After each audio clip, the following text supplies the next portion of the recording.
இது ஒரு ஃப்ரேஸ்ன்னு சொல்லலாம். Take it with a grain of salt.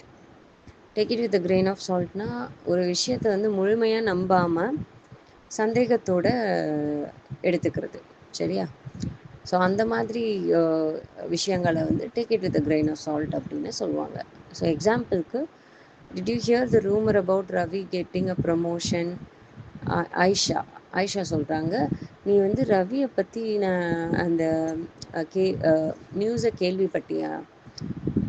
Promotion, அவரோட ப்ரமோஷனை பற்றி அப்படின்னு கேட்குறாங்க. அது ஒரு ரூமர், அதாவது சும்மா பேச்சு வழியாக வர்ற ஒரு தகவலை கேள்விப்பட்டியா அப்படின்னு கேட்குறாங்க.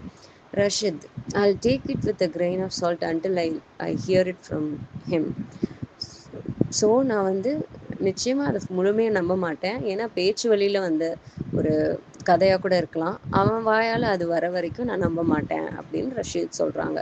ஸோ ஒரு விஷயத்தை வந்து முழுமையாக நம்பாமல் இருக்கிறது தான் take it with a grain of சால்ட்டுன்னு சொல்லுவோம். So next example, don't trust every piece of advice you hear, take it with a grain of salt. So நம்ம பொதுவாகவே வந்து எல்லாரும் சொல்கிற அட்வைஸையோ அறிவுரையையும் நம்ம ஏற்றுக்க முடியாது. ஸோ அதனால் நம்ம எல்லாத்தையும் ஓரளவுக்கு ஆராய்ஞ்சு பார்த்துட்டு தான் நம்ம வந்து முழுமையாக நம்ம வந்து ஒரு டெசிஷன் எடுக்க முடியும். ஸோ அது வரைக்கும் நம்ம எல்லாத்தையும் ஏதோ ஒரு அட்வைஸ் யார்கிட்டயாவது வாங்குகிறோன்னா அது வந்து ஒரு சந்தேகத்தோடையே நம்ம எடுத்துக்கலாம். ஆராய்ஞ்சு பார்த்துட்டு அதுக்கப்புறம் நம்ம முடிவு எடுத்துக்கலாம். ஸோ அதை தான் take it with a grain of salt.